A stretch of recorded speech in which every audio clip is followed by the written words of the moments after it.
स्थानीय स्तर पर वो एक निजी मार्केट है और उनकी निजी व्यवस्था है और वहाँ उन्होंने जो उपकरण चालू होने चाहिए थे कोशिश तो की, लेकिन वो चालू नहीं हुए। इसके कारण से आग पर तत्काल काबू नहीं पाया जा सका और बहुत बड़ा नुकसान हो गया। मैं सोचता हूँ कि आंकलन तो पूरा बाद में आएगा सबके सामने, लगभग 1500 करोड़ रुपए का नुकसान हुआ और जो भवन है उसमें भी बहुत क्षति हुई है।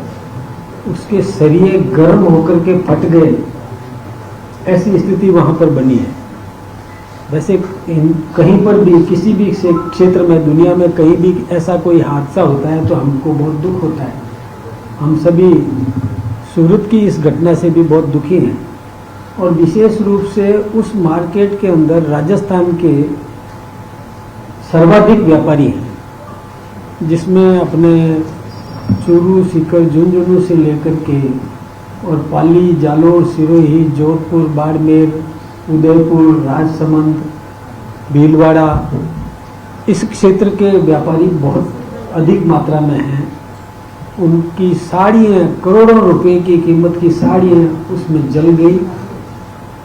यहाँ तक कि कईयों के कैश में राशि भी होती है वो भी जल गई, सारा रिकॉर्ड जल गया। सबसे बड़ी बात तो ये है कि जो रिकॉर्ड होता है जिसमें वो दुनिया भर के क्षेत्रों में माल भेजते हैं, कई उधारी रह जाती है जिससे कि रिकवरी कर पाना। अब जब रिकॉर्ड जल गया तो मैं ये नहीं कहता कि लोग अपना मन बदल देंगे, लेकिन फिर भी रिकवरी में उनको बहुत जोर आएगा। तो इसके लिए हमारे राजस्थान के सम्मानीय मुख्यमंत्री आदरणीय भजनलाल जी शर्मा ने भी आज अपने अन्य कार्यक्रमों को छोड़कर और सूरत जाने का निर्णय किया है। वो खुद भी सूरत, वैसे उन्होंने पहले ही प्रोग्राम रात को ही तय कर दिया था। रात को मेरी भी उनसे बात हुई थी और गुजरात के सम्मानीय मुख्यमंत्री जी से उन्होंने चर्चा की, हिंदुस्तान के सम्मानीय प्रधानमंत्री जी से चर्चा की और वो आज खुद भी और सूरत जाएंगे। वहाँ पहुंचकर जो गुजरात सरकार की तरफ से जो सहयोग दिला सकते हैं वो प्रयास करेंगे और ज़रूरत पड़ी तो हम भी, हमारी सरकार भी और सहयोग करने के लिए तत्पर है। हमारे भाइयों को संभालना, हमारे अप्रवासी राजस्थानियों को संबल देने का काम इस समय बहुत आवश्यक है। तो मैंने आज आप सबको भी तकलीफ इसीलिए दी कि आप में इस प्रकार की भावना पैदा करें।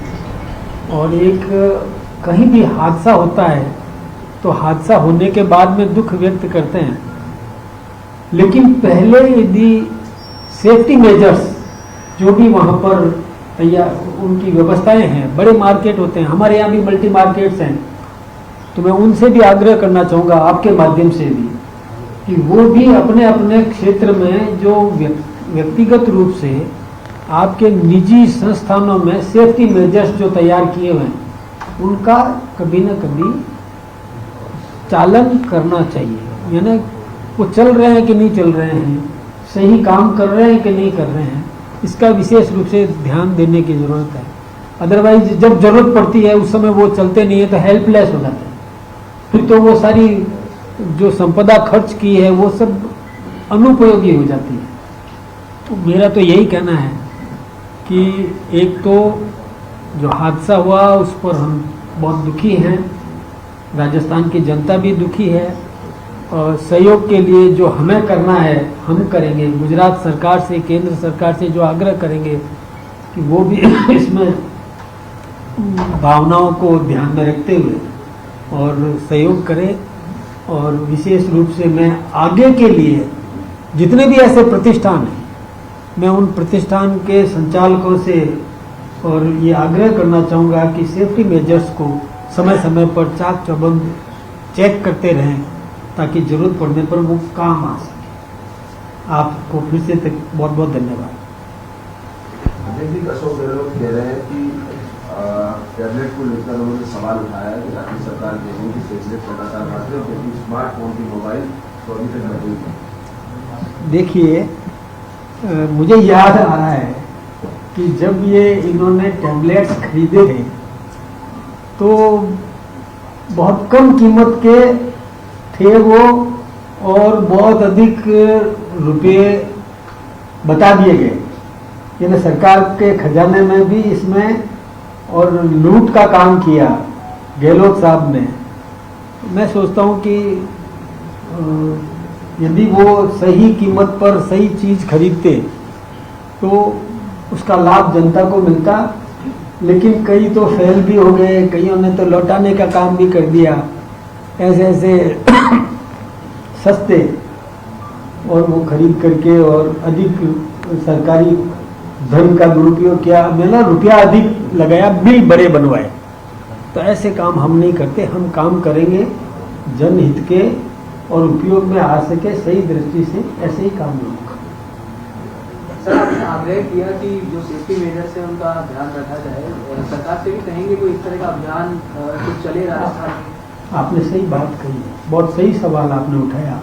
हम केवल निजी प्रतिष्ठानों के भरोसे भी नहीं रहे, हमारे यहाँ भी विभाग है इसका, तो वो विभाग भी पूरा समय समय पर संभाले और वहाँ जाकर के और उनकी व्यवस्थाओं को कब चेक किया, किस तारीख को चेक किया, वो तारीख भी उस पर लिखनी पड़ती है, उसको भी ध्यान में रख करके पूरा सुव्यवस्थित करवाने का काम करेंगे। सर, हरियाणा में एक मर्डर हुआ है, हिमानी निर्भर कांग्रेस से जिसका जीता है, तो राज्य सरकार की जो सुरक्षा व्यवस्था है, कानून व्यवस्था, उनसे सवाल भी उठे हैं। और हालांकि उनकी मां ने एक आरोपी लगाए कि कांग्रेस के दिग्गज नेता भी इसमें शामिल हो सकते। ये दुर्भाग्यपूर्ण है, यदि मतलब कोई भी नेता इसमें यदि सम्मिलित है तो बड़ी चिंता की बात है। और जो भी अन्वेषण होगा, जांच में विषय सामने आएगा और उसमें कानून का काम करेंगे। किरोड़ीलाल जी को जो बंगला आवंटित सरकार ने रखा है कि सरकार में मामले का आवंटन मेरी जानकारी में नहीं है।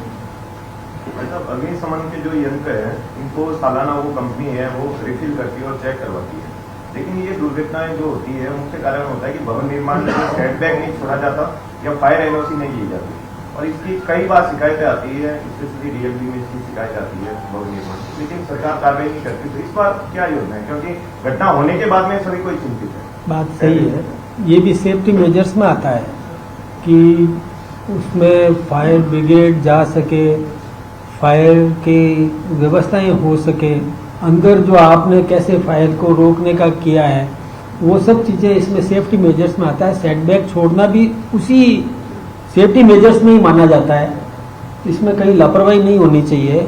हम विभागों को भी चाक चौबंद करेंगे।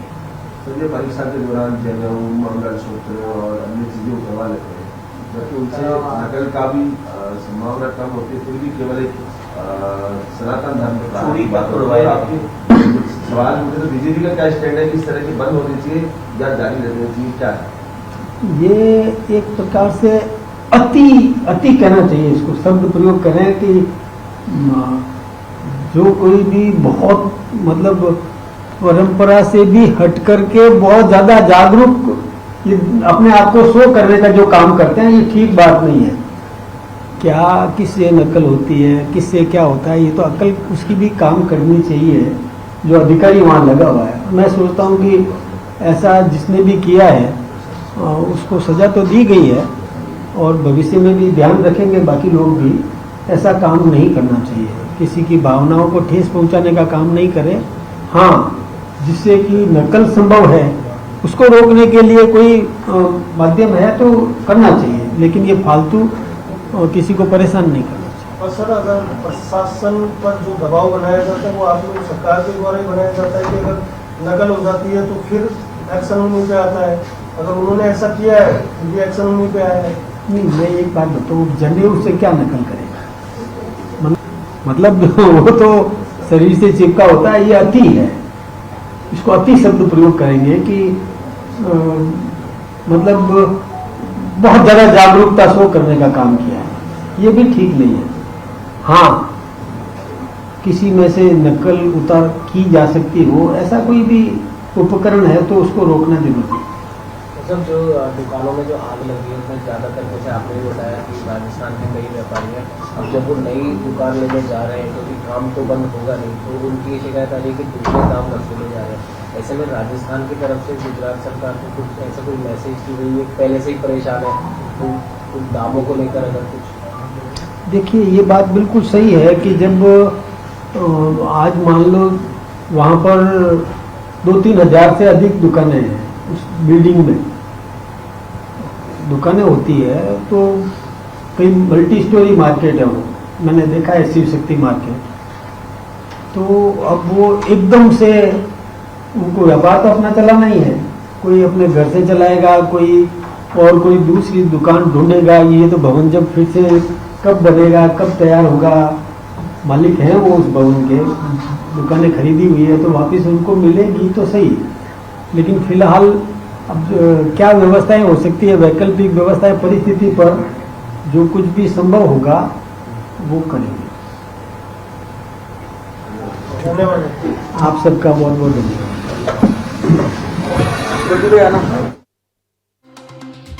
प्रेस कॉन्फ्रेंस की है बीजेपी प्रदेश अध्यक्ष मदन राठौर ने, और राजस्थान के व्यापारियों का जो नुकसान हुआ है उसे लेकर खेद भी निश्चित तौर पर व्यक्त किया है।